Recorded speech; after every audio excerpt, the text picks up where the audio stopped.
You're watching Tennessee Titans today. I am Tom Downey here with the latest going on around your Titans. And unfortunately, we begin with some injury news that is not great for Tennessee. Defensive lineman DaShawn, who had made the roster after being a practice squad pickup last year, suffered a torn quad. That is going to sideline him for the rest of the season. He will be put on IR, potentially after this video is filmed officially. But he's going on. Like, there's no doubt about that. His season is over. It's done.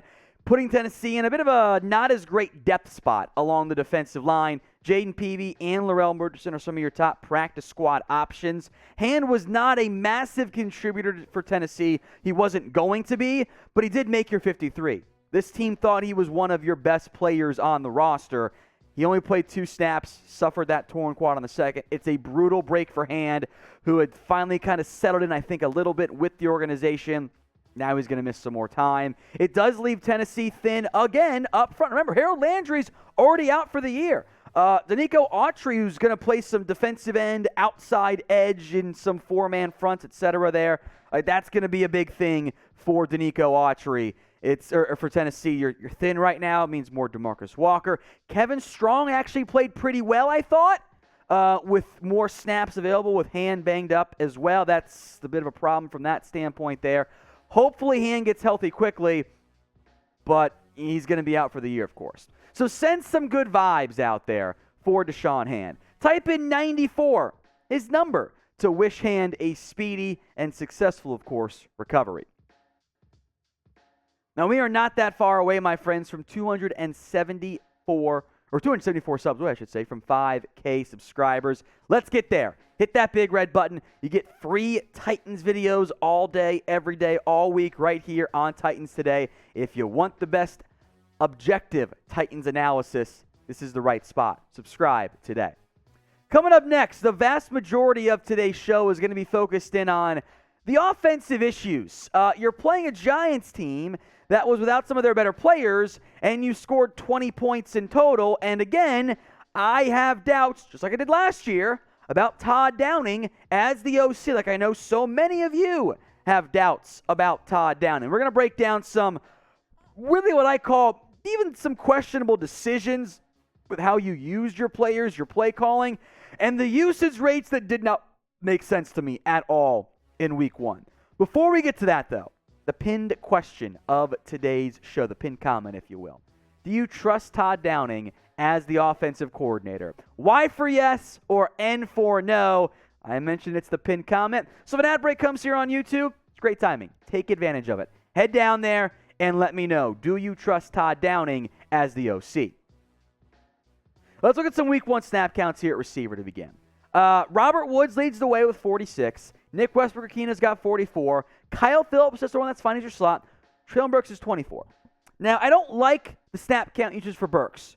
What I am okay with is him being second among receivers in targets. Here's the but. Kyle Phillips had a good game. His numbers were 66 yards. That's fine. Burks had 5 targets and looked like one of your more explosive players on offense. Put him on the field more, right? We'll get to Robert Woods in a second. Treylon Burks should be a starter at wide receiver because when he's out there, good things tend to happen. So he should be your number 2 outside receiver. It should be Woods, Burks, and Phillips. I'm sorry, Nick Westbrook-Ikhine. No. Robert Woods needs more than 2 targets. That doesn't make sense. You trade for Robert Woods and you make him your number 1 receiver and he gets 2 targets. It's the same as Nick Westbrook-Ikhine. It is fewer than Geoff Swaim. It is only 1 more than Cody Hollister. And you had times out there, I think it was, what was it, the second quarter, you're in the red zone, you come up short. You didn't put Woods, Burks, Phillips, or NWI out there on offense. What are we doing here? Like, I don't understand that personnel group. That makes no sense to me. Like, Burks was very effective on routes run. Put Burks and Woods out there. Put your good football players on the field and throw them the football. It is not hard, and I thought the play calling week 1 from Todd Downing was pretty brutal. And the usage was also pretty bad. Now, if you're like me and you want more targets for Burks and for Woods because you can make that happen, type me in the comments section right now. Let's talk tight ends now, because the team made a big deal about, Austin Hooper, he's got the chemistry immediately with Ryan Tannehill. Out-snapped by Geoff Swaim. Why? Hooper, I did not think played that well, so I'll give some credit there, and Swaim can block. But why is Geoff Swaim your number one tight end? You signed Austin Hooper to be that guy. And then you got Chig Okonkwo out there, by the way, with more targets and carries than Austin Hooper because he ran that weird-ass end around, which was stupid. Why are you running an end around to your number 3 tight end? Make it make sense, Todd. These usages and these rates and these personnel plans do not make sense to me. It does not. Get the ball to your best playmakers. That is literally your job on offense, especially as the play caller is okay. I got Woods, I got Burks, I got Hooper, that's fine, like if he's my progression. I should be scheming things to get the ball to my best playmakers, not scheming things for my number 3 tight end on it was 3rd and 1, right? 3rd and 1. We'll get to this more in depth. What should you do when you are Tennessee on 3rd and 1? Hand it off to Derrick Henry. What do you do instead? You're up by 7 points. Let's run an end around to Chig Okonkwo and lose 4 yards. Come on. That is getting way too cute. So we'll talk about Henry, by the way, in a second, more in depth, because I got some issues with that too. I'm very fired up today, apparently.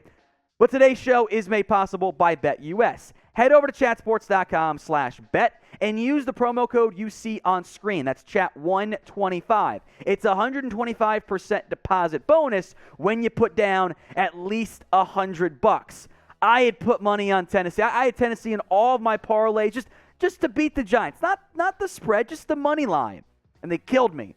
But I got a bunch of leftover money because thanks to that deposit bonus. Chatsports.com/bet. Promo code chat125.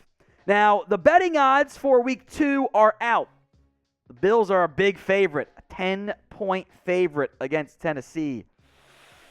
You don't love it, but maybe the Titans will bounce back. They did that last year. They are always good for one weird loss. Maybe put some money on them to cover the spread. Chatsports.com/bet, promo code chat125. Let's talk Derrick Henry here. Not great production, right? 21 carries, under 4 yards per touch, no scores. Dontrell here had some nice 3rd down stuff. That's fine with me. I have usage issues here. This is a little bit dense, but allow me to explain. 18 of Henry's 21 carries came on 1st down. So 1st and 10 or more, you hand it off to Derrick Henry a lot. Okay, it's King Henry. The Titans had 19 different chances on 2nd or 3rd down and less than 5 yards, which is you can still run the football here.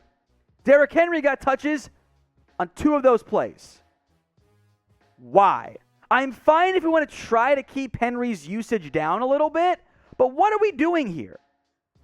Move the football. Look, if you want to run 2nd and 1, do a play action pass, deep shot, fine, whatever. But 3rd and short, you can run the football, Derrick Henry. You paid him and you gave him a raise this year because you believe in him. So give him the football. I know the efficiency was down, but if it's 2nd and 5, just run it again. You are the Titans. This is your philosophy. You do not have Patrick Mahomes back there at quarterback. You got Ryan Tannehill. Run the football. That's fine. That's how you built this team, even if your O-line might not be that great. It doesn't really make any sense to me.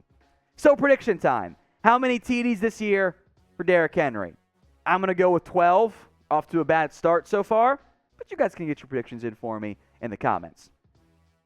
Some final thoughts defensively now here before we go. Caleb Farley did not play that much in week 1. It is quite clear to me that Roger McCreary is ahead of him at corner. With no Elijah Molden, Roger McCreary was the team's number 2 corner. Now, what they did basically was they were in nickel on more run situations, 1st and 2nd downs. They put Ugo Amadi out there. I thought he actually played pretty well, by the way. Caleb Farley, meanwhile, came in on some other 3rd down situations. If Amadi wasn't out there, it was mostly Farley. It was 1 rep. McCreary sat out. Fulton played every snap. He remains very good at football. So Farley is now CB, I'll call it 3.5. And what happens when Elijah Molden gets back? You're going to be stuck at probably still 3 or 4, I should say, outright, because Amadi becomes, I guess, a full-time backup at nickel. And now he's your number 3 outside corner. Kind of disappointing. I'm not out on him because I love Fulton and McCreary. You got great depth. I'd like to see some more Farley, though.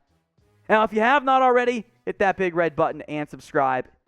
Free Titans videos all the time for you. Join us so we can do even more videos for you in the future.